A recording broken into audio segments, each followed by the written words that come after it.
cracking, y'all? Broke out the fancy camera. I have been having issues with iPhone quality lately, and I wanted to bring you guys better content. That's one of the goals for 2026. We're back in the garage, as you can tell, and we are going to try and wrap up this Civic. So, not much is left to do on this Civic. The motor runs, knock on metal, and it just needs a tune at this point. I put coolant in it, and it seemed to bleed and get up to temperature okay. Hopefully that continues to be the case. But we do need to bleed the brakes. We do have some odds and ends that need to get installed on this car, like the rest of the fire suppression system. And then we also need to get the hood on the car, which has been sitting in my basement for a year and a half, I think, or 2 years. So just walking you all around. This is what she looks like. All the wiring is finally wrapped up in the car. And it's not my favorite work that I've ever done by any means. Like, if you look inside of the car, it'll get the job done. So over here is just very messy. I'm really not a fan of how messy that is, but you know, there's still some odds and ends, right? So like, we have a brake signal wire that's going to go to the ABS eventually. All of this stuff is zip tied and wrapped up. It's organized chaos, more or less. And then for the brake system, we have all of these junctions, these T's that I'm going to be using for brake pressure sensors at some point. And so I have towels wrapped around them because, as you can see, I need to bleed my brakes. So we do have fluid in here, right? We have fluid in here too, so here and here. And we had a bunch of leaks. It's funny because everyone wants to be a part snob, but at the end of the day, I'm checking for leaks, basically. So this is Walmart DOT4 fluid. We are going to be putting real brake fluid in there, but for now, just check for leaks and bleed the system. That'll do. So apologies for not having any background noise, but the diesel heater is really loud. Anyway, before we did brakes, we set up the fire suppression system. That's what that picture is. And we have these push-to-connect disconnects, these quick disconnects that we use for the lines to transfer the fire suppressant fluid guy thing. But yeah, we were just playing with kind of fit configurations, and one of the things that you have to do is you have to make sure that you can cover for a fire that might happen, God forbid, on your exhaust headers, because oil can kind of self-ignite. So I started by trying to make a bracket out of this really thick aluminum bar stock. Now, normally I have a lot of luck doing this, and I don't even usually need heat, but this is a new vise with some really fresh jaws, and it is really cold in this garage. So as you can see, I had some issues. So we had to go to Plan B. Plan B was trying a thinner aluminum bracket, but the drawback is that it's, you know, thin, so it's going to vibrate and might break, and also the angle, as you can see, was nowhere near ideal. So the next thing we did was we repurposed an old angle iron bracket that already had the bottom part of it banged down flat, and then we just needed to make it so that this top part would be angled towards the header, and you'll see what I'm saying. So this would be better done with a bandsaw, and also it would be great if I had a TIG welder, but you got to make do with what you got, right? So we started with a small slit with the cutoff wheel. I'm a cutoff wheel king. Don't let anybody tell you otherwise. Cleaned up that cut a little bit after making it, and then I made a diagonal from the base of this cut, which you'll see shortly, to the edge of the metal, right? Now, I had to cut away that material, and then the idea was to bang the area where you would mount the nozzle for the fire spray, bang it flat to that angle. This process was kind of like, you know, rinse and repeat until we got the angle right. But you can see we have an angled piece of aluminum stock. It's pretty strong. And it's facing toward the headers. This is a picture after I spent a lot of time doing it. And I used the same process to make this flat piece of the bar that you see right there. So the next thing we had to do is we had to kind of figure out what length of wires we wanted and how that would work with our quick disconnect, push to connect fittings. So we played with that a little bit, got the angle right. and just tried different lengths of hose. I didn't have much hose because I was using what I had left over from the kit from when I first built my fire suppression system. And that's going to come into play later when I try to make a second nozzle that covers the fuel side of things, because right now we're just accounting for the header side of things. So criticize me all you want. I get it. Nothing is perfect, but we used this tubing cutter to get the hose cut and then cleaned it up with this brazing rod. And yeah. So we made this custom bracket out of aluminum here. And the T comes directly off the firewall. And we also have another custom bracket over here. Welcome to the potato vision. Yeah, so that was that line seems to be arbitrarily aimed at nothing, but I did the best I could with the line that I had, and it was aimed at the fuel pressure regulator. So yeah. Our bolts are all paint marked.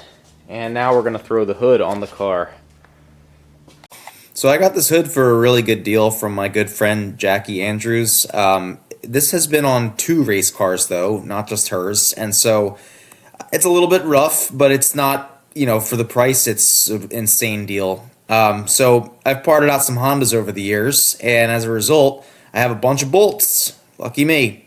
So we found the right size bolt that I needed in there and matched up 4 of them.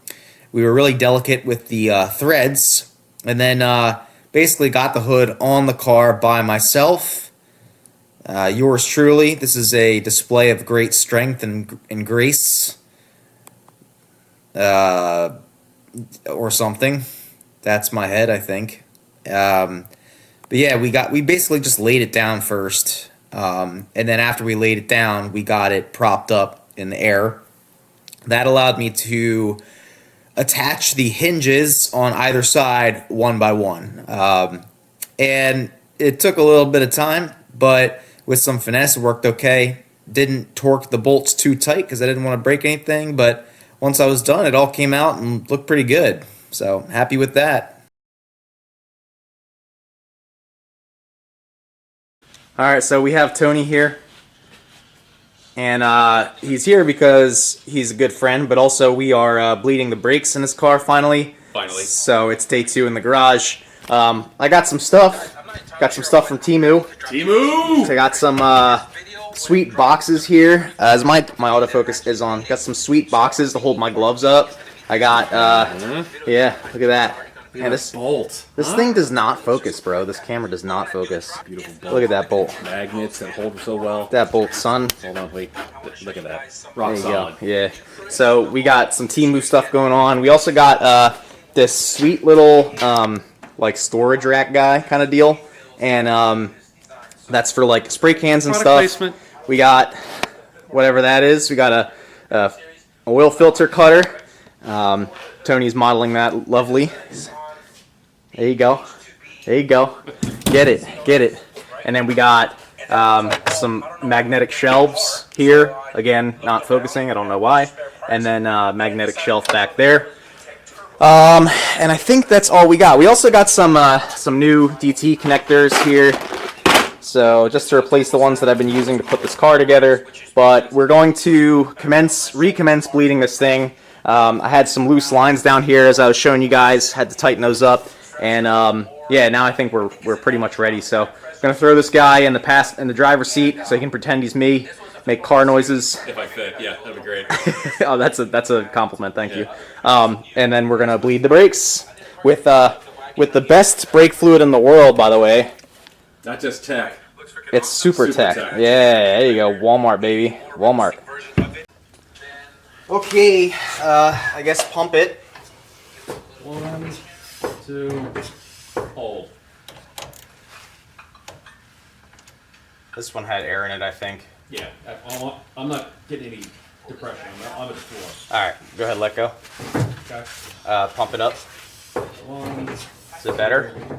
3, and hold. All right, that went down a little bit. Floor.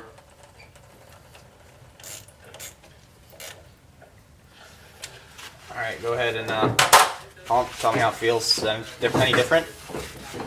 Same? It feels stiff, but it's not pushing back. Right.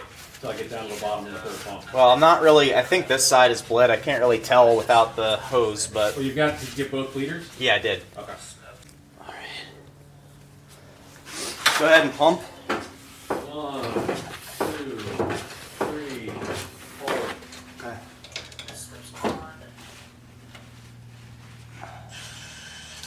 4? It's on the floor. It didn't move. Okay. Floor. Yeah, there's no more air in this one. Okay, you can bring it up. Okay. Alright, let me, the rears are the ones that gave me a challenge, so what I'm going to do is I'm going to clear this off with brake clean and go to the back. Alright. Let's see. 10mm. Get it on there. Why is that so loose? I don't know. Okay. Let's see. Alright, go ahead and pump it. 1, 2. Holding. Oh, that was a lot of air. I said it sounds like it's pushing air. That was a lot of air. Which makes sense. Alright, go ahead, pump. Alright. That was already loose. Oh, now it doesn't even have a bolt. That's good. Should probably buy some new lug nuts. They're cheap enough. I know, but I don't know why. I mean, they work, so I've never replaced them, but they're all different heights.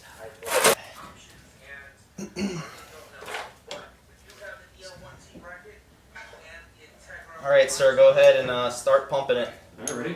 1, 2, 3. Holding. Yeah, there's a lot of air. All right, so how does it feel, Tony? The brakes? Solid, real good. Yeah? Go, yeah, feels good. Like OEM, you heard him. You heard him, boys and girls. So, one of the problems that we're having right now is that I put these plugs in for T's in the brake lines so that I could measure pressures. The plugs are leaking because the plugs were MIG welded, and you're not supposed to MIG weld something that's supposed to hold liquid, let alone 1,000 pounds of pressure. So if you look inside of the car, over here, these T's here are meant to have pressure sensors in them. We don't have all of the pressure sensors that we need, so I made these little plugs that you can see sticking out of them. They are leaking, but the lines that do have pressure sensors, like that one, they are not leaking. So we got to buy pressure sensors and adapters for these parts of the line that have plugs in them. But we're not leaking out of the bias valve or anything like that, so that's always good. But Tony's going to help me re-bleed the clutch. So, yeah, how does the clutch feel right now? Like shit. Really? Yeah, there's no throw. All right. I'm not even sure it disengages clutch or the transmission. We'll fix it. We'll fix it. All right. I'm not feeling a difference. All right. It could just be me, or it just needs to be adjusted up for more throw. It grabs quick. I just don't know when it releases. It could also be it could be a K series. I mean, I don't know.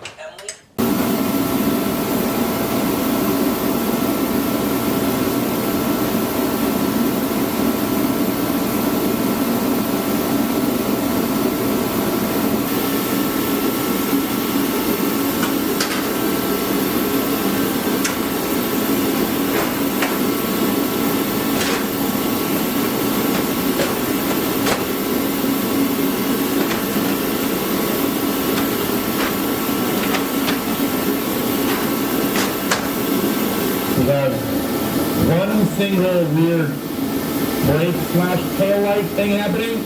We're going to test it together, but we need to get the markers going, we need to get the turn signals going, and we need this side to light up. It looks like... All right, y'all, so we have cleaned up the table finally. It's looking pretty good, as you can see. And, so we got the brakes bled on this thing, as you saw in the video a little bit earlier. But part of the problem was we had some leaks. So we have some sensor adapters and sensors on the way, all the same pressure. So that way when I go into the AEM and I need to tune the AEM to accept brake pressure sensors, they're all 1600 PSI, they're all the same. On the front circuit of the brakes with the old setup on this car, which should be roughly the same as the new setup, I was seeing like something like 1000 PSI on the front circuit, and then like on the rear, something like 600 PSI. But yeah, so this car has idled quite a bit. This motor was refreshed, so we're going to need to put new oil in it because we are prepping it to bring it to a tuner. So part of the problem with getting a tuner for this car is that I don't really know anyone that can like help me out with a dyno or anything like that. A lot of the stuff on this channel was done with the generosity of people helping out to keep the program as low budget as I can possibly afford while also maintaining a reasonably fast car. So I had to learn a little bit of stuff on my own. As I mentioned in some previous videos, I paid for Evans Performance Academy, Evans Tuning, and that taught me a little bit about setting up the car for crank and start, and then warm up, and then idle. But we're gonna need to set all that up. That stuff we kind of set up before. It was kind of like half-ass, you know, but we're gonna have to set it up for real now. But like I said, this is a relatively new, this is a fresh motor, so we're gonna need to drain the oil next if we're gonna take this on the dyno. Definitely in our place, I think. She was a hammered crack, she was in the place. I think it makes scrubbing really fun. I do actually keep Blackstone oil sampling kits in my garage. They'll send you them for free. You basically pay for it when you get the sample done, but you can see me here collecting a sample midstream, and I'm just going to send them the notes about this being break-in oil, basically. Alright y'all, that is some oil, and based on what I know of cars, this looks pretty good for some break-in oil. There is definitely metal flake in there, which is kind of what you would expect. You know, if we take this, let's take something that I don't care about and swirl it around. Alright. Trusty, janky screwdriver. Just swirl it around. You can see there's a lot of flake in there. That is remnants from the machine process, right? So we're going to drain this out into an old container, and then we're going to see what's at the bottom of this pan. Alright, let's see how much we spill. This is the final countdown or something. I tried to say something funny and then it just ended up making no sense. Alright, so obviously there's some stuff in there. Some flakes, metal things, and then that little green thing in there is also from the markers I use, I guess. I'm not sure how that got in there, but it did. And so we have this clean. I'm not seeing anything crazy in here. It's just metal flake, which I'd expect to see. The next thing that we're going to do is we're going to open this guy up. This will be the first time that I've actually cut open an oil filter, and we're going to see what's in there. So now we're just going to start cutting.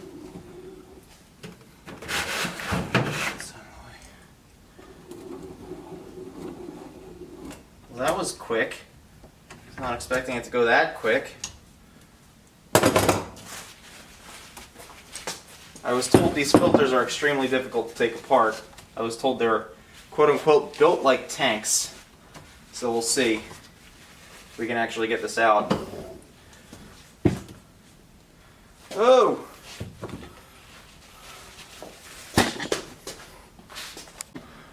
Alright, let's see if we can get this guy out easy. Well, that was really easy. That was a lie. Whoever told me this would be difficult. Okay. Well, that doesn't look too bad. Looks like the oil that was in the pan. So that's good. And what we need to do is we need to look inside here. So the oil flows on the outside in. So So we're looking to see if there's any chunks in here, really, that would tell us that there was like, you know, a piece of bearing that flew off or something like that. But again, I'm not really seeing anything. It looks really clean, which is great. Okay, well, let's look inside. So I'm not seeing anything crazy in here. I don't know if y'all can see, but there's we're looking inside of here basically, and you can't really see it through the camera, but there's not too much going on. You know, I was expecting flake to be on the outside of here, that it would look rough, but okay, yeah, first oil change in the Civic, looking good. Alright, so as we saw there, the oil looked good. A little bit of metal flake inside of the oil itself, which I was expecting to see from a new motor. And the oil filter didn't have anything crazy in it. Actually, the pleats looked like nothing had touched them at all, which is crazy because there was some flake inside of that oil. But the oil filter looks like it did its job because the motor still runs with 90 psi of oil pressure. The oil looks okay. So we're going to put new oil in this car, and then we're going to continue prepping it for the dyno.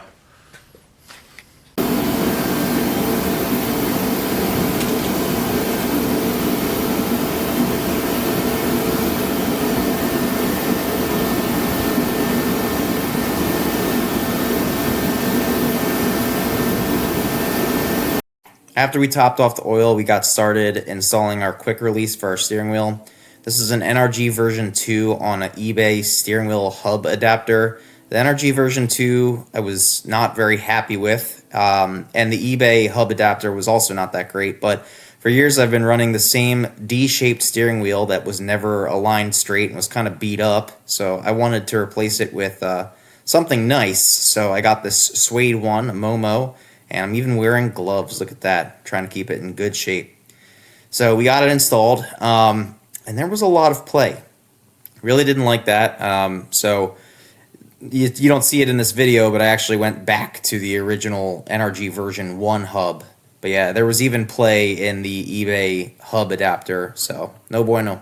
Alright y'all, so I'm not very happy with how this steering wheel is fitting up. The NRG quick release is less than satisfactory. So I'm gonna bring y'all in the cockpit and show y'all what I'm talking about. So we did our best. In this car to do a compromise of expensive and cheap parts, and the funny thing is the NRG stuff is supposed to be like the perfect compromise between cheap and reliable, I guess. But look at this. That is just unacceptable. Okay, y'all, so we're back. We took a couple days off. We were doing some electrical wizardry in that car. But what we have here is, this is an RBC intake manifold out of a 2006 to 2011 Civic Si. One of the things that we had to do was we had to port match the phenolic intake gasket, the intake manifold gasket, so that there's no edges impeding the flow for the OEM runners. The class rules allow us to port, I think, 1 inch into here, but I don't normally touch that. It makes a minimal difference in power based off of what I've, ascertained from people who have built drag motors and stuff. I always say, hey, here's the rule book. What kind of porting are you going to do? And they say, what are you talking about? I can't port the throat. I can't port the bowl and the cylinder head. And yeah, I could port the rest of this intake manifold if it were legal, but it's not. What kind of benefits are you going to have there? So I'm sure that if you have enough money, go spend it, but I don't. So we cleaned that up. The next thing that we have to do is we have to cut this. This is an uncut RBC. Basically, the water passage is integrated into the intake manifold. So I'll show you what I'm talking about. All right, we have the manifold here, and you'll see I marked with Sharpie where we need to cut it. So basically, you took the intake manifold gasket, matched it to the ports, and then I marked it where I need to cut it. This is all water passages, which my upper water neck does not account for. So if we look under here, I'll show you what I mean. This is a PRB intake manifold out of a 2002 to 2006 RSX Type S. And you'll see in here that there's a water neck right next to that intake manifold. And you can see that the intake manifold makes space for that water neck. Whereas this one very clearly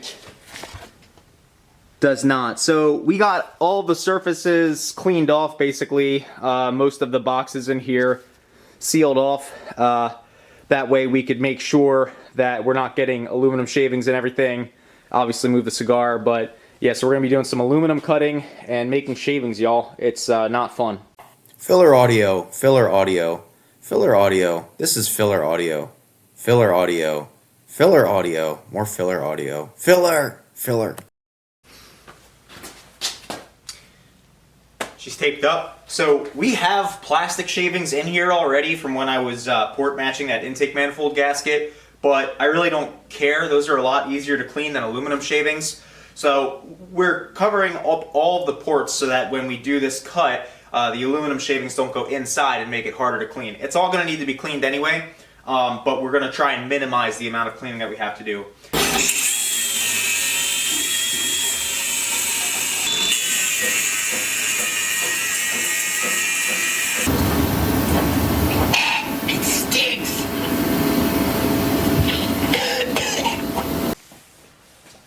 Well, sorry that got cut off a little bit early. The battery is good on the camera, but it ran out of memory. That's what happened. We got it cut. So I'm about to show y'all how this looks. I'm pretty happy with it. So you can see, this is the side we had to cut. I used the combination of things to cut this. In the end, these 40 grit flap discs were really helpful. I believe I got these on Amazon. It's like a quarter of the price that you would pay at Lowe's or Home Depot. But we got this cut so that there's no more water poured on the side. I have my intake manifold gasket labeled, right? So this side goes toward the intake manifold, and you can see that matches up pretty well. So I don't think I'm gonna have trouble at the dyno, but we will bring a grinder just in case. I don't want to cut it too much. I wanted to leave it a little bit visually appealing. You can see that's what she looks like. So I'm pretty happy with that. Hello, welcome to my couch. So that's pretty much it for this video, y'all. If you like what you saw, then please consider subscribing to the channel and dropping a like down below. And you know, I'm taking it to the dyno, so that's gonna be the next video.